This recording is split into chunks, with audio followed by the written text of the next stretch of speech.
देख रहे हैं इंडिया टीवी। आपके साथ मैं हूं मीनाक्षी जोशी। आज शौर्य का दिन है। आज हर हिंदुस्तानी के लिए गर्व का दिन है। आज दिन है पाकिस्तान पर हिंदुस्तान के शूर वीरों की प्रचंड जीत का। 16 दिसंबर 1971 की उस तारीख को आज भी याद करके पाकिस्तान कांप जाता है।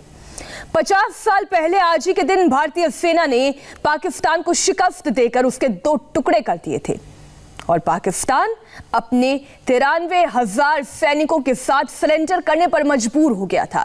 आज उसी महाविजय के 50 साल के जश्न का दिन है जो आज पूरा हिंदुस्तान मना रहा है। आज प्रधानमंत्री मोदी नेशनल वॉर मेमोरियल पर 1971 युद्ध के शहीदों को श्रद्धांजलि देने वाले हैं। इसके साथ ही प्रधानमंत्री मोदी दिल्ली से विजय ज्योति यात्रा को रवाना करेंगे। विजय ज्योति यात्रा में 4 विजय मशाल 1 साल तक पूरे देश के उन इलाकों में यात्रा करेंगी जहां इस जंग में शहीद हुए जवानों के घर हैं। इस वॉर मेमोरियल से ये सीधी तस्वीर आप देख रहे हैं। आज विजय दिवस को पूरा हिंदुस्तान गर्व से मना रहा है। उन शूर वीरों को याद कर रहा है, उन्हें नमन कर रहा है जिन्होंने भारत के लिए शहादत दी।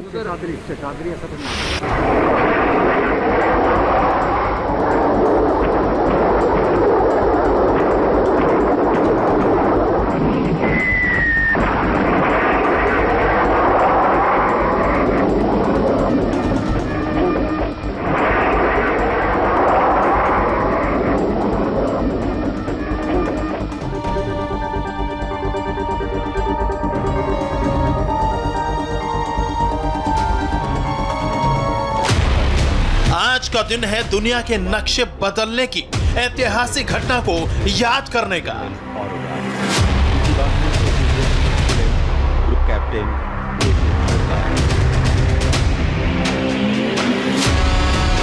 आज का दिन है उस जंग का किस्सा सुनाने का, देश के वीर जवानों की बहादुरी की गाथा सुनाने का। कैसे एक विकासशील देश ने पूरी दुनिया को एहसास करा दिया था कि भारत की सैन्य शक्ति को सलाम ठोकने का वक्त आ गया है। आज दिन है हिंदुस्तान की फतह का जश्न मनाने का। आज दिन है पाकिस्तान की शिकस्त का, उसके सरेंडर का।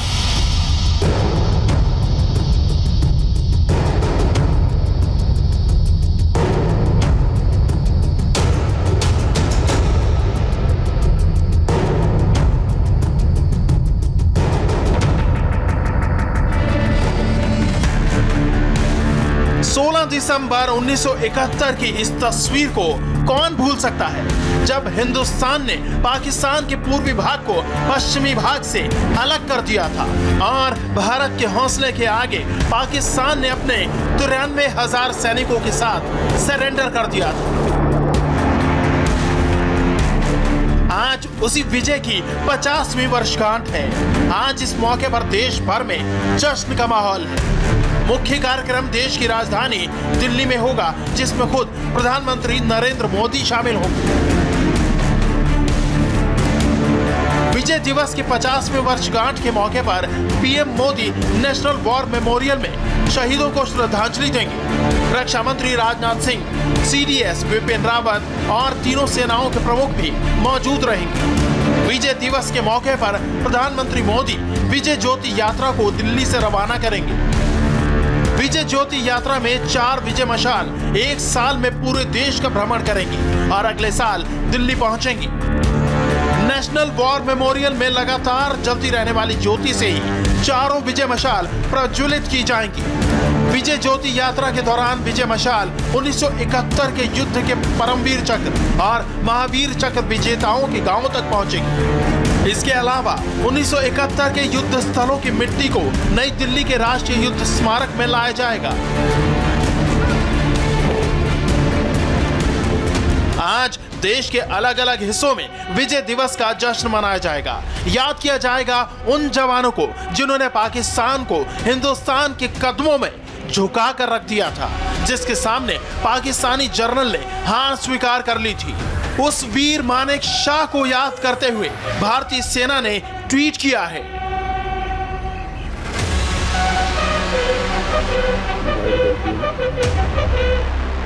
13 दिसंबर 1971 को फील्ड मार्शल सैम मानेकशॉ ने पाकिस्तान को अल्टीमेटम दिया था, आप आत्मसमर्पण करें नहीं तो हम आपको मिटा दें। फील्ड मार्शल ने अपने शब्दों को जिया क्योंकि दुनिया 93,000 से अधिक पाकिस्तानी सैनिकों के अभूतपूर्व आत्मसमर्पण को देख रही थी। आज से 50 साल पहले पाकिस्तान ने अपनी आधी जमीन गंवा दी थी। पाकिस्तान की अर्थव्यवस्था तहस नहस हो गई थी। आजादी के बाद कमाया हुआ सारा रुतबा तार तार हो गया था। पाकिस्तान की जल सेना, वायुसेना और थल सेना सबके शौर्य को मिट्टी में मिला दिया था भारतीय जवानों ने। आज उसी विजय पर पूरा देश झूम रहा है। दुनिया आज भी याद रखती है वो हिंदुस्तान की सेना ही थी जिसने जीती हुई जमीन पर नजर तक नहीं डाली, ढाका में तिरंगा तक नहीं फहराया। 93,000 सैनिकों को युद्धबंदी बनाया तो जरूर गया, लेकिन एक भी सैनिक को यातना नहीं दी। भारत का बच्चा बच्चा आज सलाम करता है 1971 में लड़े हमारे जवानों को, जवानों के जज्बे को, उनके हौसले को, उनके इरादे को। आज उन्हीं जवानों को याद करने वाले हैं देश के प्रधान सेवक। हिंदुस्तान की फौज के शौर्य के जश्न का आज महत्वपूर्ण दिन है और इस वक्त सीधे वॉर मेमोरियल से हम आपको सीधी तस्वीरें दिखा रहे हैं। 1971 के युद्ध में भारत की जीत, पाकिस्तान को धूल चटा देने का जश्न आज पूरा देश मना रहा है। आज ही का वो दिन था जब पाकिस्तान के 2 टुकड़े हो गए, पाकिस्तान का नक्शा बदलते हुए पूरी दुनिया ने देखा। आज इसी जीत का जश्न है, आज उसी शौर्य को सलामी देने का दिन है। हमारे साथ 1971 के युद्ध में बहादुरी से लड़े मेजर चंद्रकांत सिंह जुड़ रहे हैं। इस युद्ध के दौरान मेजर चंद्रकांत सिंह अपनी परम बहादुरी के लिए वीर चक्र से नवाजे गए। बहुत बहुत स्वागत है आपका मेजर चंद्रकांत सिंह जी। और साथ ही हमारे साथ एयर कॉमोडोर कृष्णमूर्ति जी जुड़ रहे हैं, जिन्होंने 1971 के युद्ध के दौरान MI4 हेलीकॉप्टर से दिन रात सैनिकों को जंग के मैदान में एयर ड्रॉप कर रहे थे। इनके हेलीकॉप्टर यूनिट को 1971 के युद्ध के बाद 2 वीर चक्र मिले थे।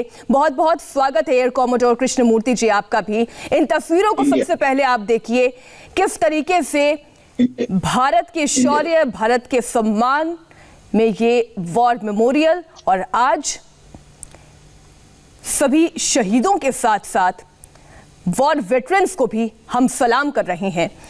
सबसे पहले मेजर चंद्रकांत सिंह जी, आपसे हम ये जानना और समझना चाहेंगे आज का दिन कितना महत्वपूर्ण है, आपकी अपनी मेमोरीज में ये कितना महत्वपूर्ण है? नमस्कार, प्रणाम। साहब, आज का दिन इसलिए महत्वपूर्ण है कि इसके पहले 16 दिसंबर 1971 के पहले 800 साल पहले या 900 साल पहले हमने, मोहम्मद गोरी ने हिंदुस्तान के ऊपर कब्जा कर लिया था। 800 साल के बाद में पहली बार उन्हीं शक्तियों को हमने हराया और ऐसा हराया कि अब वो पीछे मुड़ करके भी नहीं देख सकते। लेकिन ये जीत केवल हमारी फौज की नहीं थी, ये पूरी जीत पूरे देश की थी। उन आदमियों के गरीब थे जिनने अपना पेट काट करके जो शरणार्थी आए थे उनको साल भर रखा। 1 करोड़ शरणार्थी थे, उनको खिलाया पिलाया, रहने के लिए जगह दी और उनमें शरणार्थियों में से कई शरणार्थी, लाखों शरणार्थी आज भी हिंदुस्तान में बसे हुए हैं। दूसरी चीज इसमें कि ये केवल लड़ाई स्थल सेना की जीत नहीं थी, इसमें हमारे साथ में एयरफोर्स थे और उस समय में जो हमारे साथ थे लड़ाई के अंदर, मेरे साथ थे एयर कमांडर कृष्णमूर्ति, वो आज प्रोग्राम में हैं। और मैं ये कहना चाहता हूं कि इस लड़ाई में जो जीत हुई थी हमारे 12 दिन के अंदर, उसमें मुख्य रोल था हेलीकॉप्टर पायलट्स का। जो 14 हेलीकॉप्टर पायलट्स 110 और 105 हेलीकॉप्टर यूनिट के थे, जिनमें से एयर कमांडर कृष्णामूर्ति भी एक थे, इन्होंने एक 12 घंटे के अंदर पूरा लड़ाई का चेहरा बदली कर दिया। इसके बाद के पहले कि मैं लड़ाई के बारे में डिटेल हूं, मेरा एक लक्ष्य था कि मैं शुरू से जो बंगाल के अंदर स्थिति हो रही थी वो देख रहा था। 3 अप्रैल 1971 के अंदर मेरी पलटन 4 गार्ड्स के साथ हम लोग त्रिपुरा के दक्षिण हिस्सा में एक छोटा सा शहर है साबरूम में थे। वो चिटगांव के सामने है, पास में है। तो वहां पर से एक बंगाली ऑफिसर जो पाकिस्तान आर्मी में थे, मेजर जियाउर रहमान, वहां से बांग्लादेश छोड़ करके हमारे पास आए और 3 महीने हमारे साथ रहे। ये जियाउर रहमान है जिन्होंने 26 मार्च को जब शेख मुजीबुर रहमान को अरेस्ट कर लिया था, इन्होंने रेडियो चिटगांव पे कब्जा कर करके इनने इंडिपेंडेंस डिक्लेयर कर दिया था और बगावत शुरू कर दी थी पाकिस्तान के खिलाफ। बाद में ये बांग्लादेश आर्मी के चीफ ऑफ आर्मी स्टाफ बन गए और फिर प्रेसिडेंट भी रहे और उनकी वाइफ भी फिर प्रेसिडेंट या प्राइम मिनिस्टर बनी रही, बेगम खालिदा जिया। और उसी समय से लाखों की तादाद में शरणार्थी हिंदुस्तान आने लगे और बड़ा मुश्किल हो गया था साहब। हम भी गरीब देश थे, इन लोगों को संभालना। और वैसे भी आप जानते हो कि बंगाल, आसाम और त्रिपुरा में की आबादी बहुत है, जगह नहीं थी, लेकिन क्या करें, वो लोग आ गए, बुरी हालत थी। तो उन लोगों को हमने जो कुछ भी अपनी तरफ से हो सका हमने करा। लेकिन दुख की बात यह है कि जो यूनाइटेड नेशंस है, जिसकी जिम्मेवारी थी इन शरणार्थियों को देखने के लिए, उसके अध्यक्ष थे United Nations High Commissioner for Refugees Sadruddin Aga Khan. उन्होंने डिनाई कर दिया कि साहब एक भी रिफ्यूजी हिंदुस्तान में नहीं आया है। जी, ये दरअसल ये आप बीती हैं आपकी, ये संस्मरण है, ये वो मेमोरीज हैं जिसे आज देश के हर उस नौजवान पीढ़ी को भी जानना और समझना चाहिए। तभी वो ये समझ पाएगा कि विजय दिवस की अपनी महत्ता क्या है, उन सैनिकों का शौर्य क्या रहा। एक छोटी सी ब्रेक के लिए हमें यहां पर रुकना होगा, हम फौरन लौटेंगे इसी चर्चा में।